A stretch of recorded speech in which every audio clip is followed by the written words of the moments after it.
Bonjour à toi et bienvenue dans cette vidéo où je vais te parler d'emailing. Il y a beaucoup d'entrepreneurs qui ont peur de faire de l'emailing, ils ont peur de finir en spam ou autre, alors que c'est un outil génial, il faut juste savoir comment faire. Cette vidéo est là pour te donner les grandes lignes et quelques détails pour que tu puisses mettre en place de l'emailing rapidement et facilement. La première question à se poser, c'est spam ou pas spam. Concrètement, est-ce que tu as le droit d'envoyer des emails ou pas à un prospect? Donc, est-ce que c'est du spam, légalement ou pas? Donc, légalement, tu as le droit, encore aujourd'hui, d'envoyer des mails non sollicités à des entreprises, mais tu n'as pas le droit de le faire auprès des particuliers. Donc ça, c'est la partie juridique, légale. Maintenant, on se rend compte de quelque chose de très important, c'est que dans les entrepreneurs qui pratiquent l'emailing, ceux qui envoient des mails qui apportent de la valeur à leur audience, que les mails soient sollicités ou non, finissent rarement en spam et n'ont jamais de soucis. Les autres ont des soucis. Donc l'idée, c'est est-ce que tu apportes de la valeur ou pas? C'est ça l'essentiel. Si tu apportes de la valeur dans ton email et que tu t'adaptes à ta cible et que donc tu as de l'empathie et que tu sais ce qui peut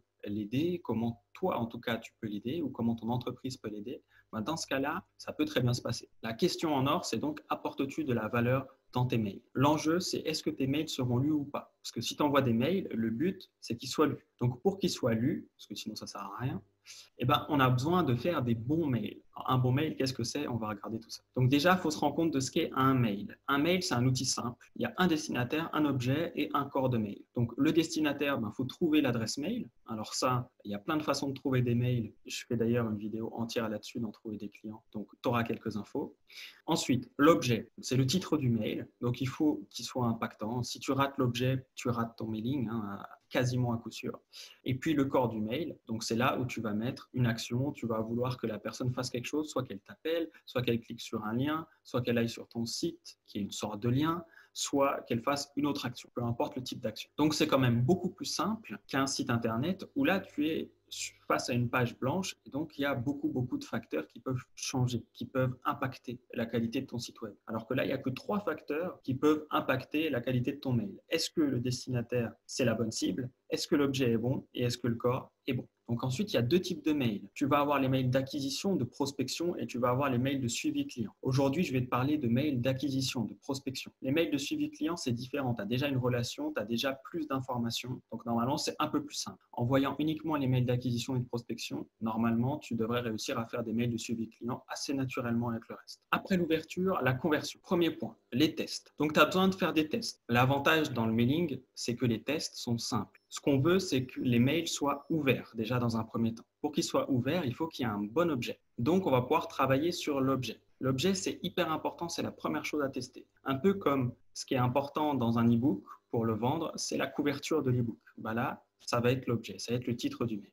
Donc, en termes de titre, tu peux réfléchir à quel titre je pourrais mettre, pourquoi, ça dépend ce que tu envoies dedans. Et donc, en fait, tester ça et te dire, bon, je vais en tester un, celui qui me semble le plus à propos. Et si tu as beaucoup de mails à envoyer, tu peux même faire une chose, c'est les envoyer un par un, les personnaliser et voir ce que ça donne. Je t'en parle un peu plus après. Alors, une fois qu'on a travaillé sur l'ouverture, c'est-à-dire sur le titre, faire en sorte que ton mail soit ouvert. D'ailleurs, il y a aussi, on va dire, la première phrase ou les 2 premières lignes de ton mail qui peuvent être lues. Donc, ça apparaît juste sous le titre.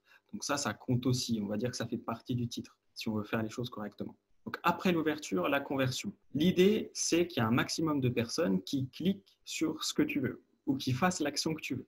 Donc pour ça, ça se teste. Le plus important, si tu veux une conversion haute, c'est d'avoir un seul call to action. Tu vas proposer à la personne de faire une seule action ou de rien faire. L'avantage, c'est que la personne, elle n'a pas le choix entre 3, 4, 5, 10 actions. Et du coup, si elle fait quelque chose, c'est ça et uniquement ça.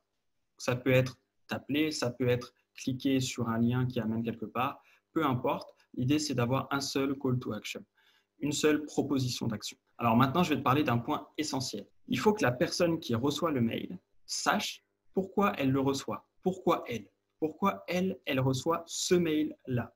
Donc, par exemple, si j'envoie un mail à des entrepreneurs, je peux mettre un titre du style « Entreprendre en 2020 ». Et du coup, la personne, vu que c'est un entrepreneur, elle sait pourquoi elle reçoit ce mail-là. Après, elle ne sait peut-être pas forcément comment elle atterrit dans la liste de mails, elle ne sait pas forcément qui je suis, mais au moins elle sait que ça lui est adressé parce qu'elle est dans l'entrepreneuriat. Donc ça, c'est un point essentiel. Alors maintenant, on va voir les 3 types d'emails qui existent en prospection, en acquisition. Le premier, c'est le one-to-one. Donc, tu envoies un mail à une seule personne. Par exemple, tu vas cibler Elon Musk et puis tu vas te dire, bon, ben voilà, je lui envoie un mail à lui parce que j'ai quelque chose à lui dire. Donc, dans ce cas-là, tu as deux choix. Soit tu dis ce que tu peux apporter à la personne, soit tu lui dis ce que la personne peut t'apporter, en sachant que c'est mieux de rester offreur, donc c'est mieux d'avoir quelque chose à apporter à la personne. C'est là où ça convertira le mieux. Si tu envoies un mail à une seule personne, c'est probablement que cette personne est importante, ou en tout cas importante pour toi, et que donc elle doit avoir peu de temps, ou son temps doit avoir de la valeur. Donc il faut éviter de faire perdre du temps aux gens. Si tu peux dire, voilà, je peux te faire gagner de l'argent, ou je peux te faire gagner du temps, ou t'apporter telle chose qui pourrait t'intéresser, là, ça peut fonctionner. Si tu es en mode, j'aimerais bien que tu me donnes ça, et que tu n'as rien à offrir, tu n'as rien à proposer, tu vas avoir la plupart du temps un souci. Donc, on évite de faire ça. On évite de perdre du temps, même si ça peut se tenter, mais je te conseille. Donc voilà le premier type de mail. Rester offreur, apporter de la valeur, te dire, OK, qu'est-ce que je peux lui apporter et comment on peut trouver une synergie. Alors ensuite, il y a le mailing ciblé. Donc tu vas avoir une liste de personnes à qui tu vas envoyer un mail. Ce n'est plus du one-to-one. Alors dans ce cas-là, plus ce que tu as à dire est concret, plus le mail doit être court pour convertir. Et on se retrouve face à un paradoxe, c'est que les mails longs convertissent mieux. C'est juste qu'il faut qu'ils soient lus jusqu'au bout. Et du coup, les mails longs sont moins souvent lus jusqu'au bout. Alors, si tu proposes quelque chose d'assez abstrait, on va changer le monde, on va faire telle chose, telle chose, telle chose, ça, c'est bien d'avoir un mail long pour expliquer ta vision, etc.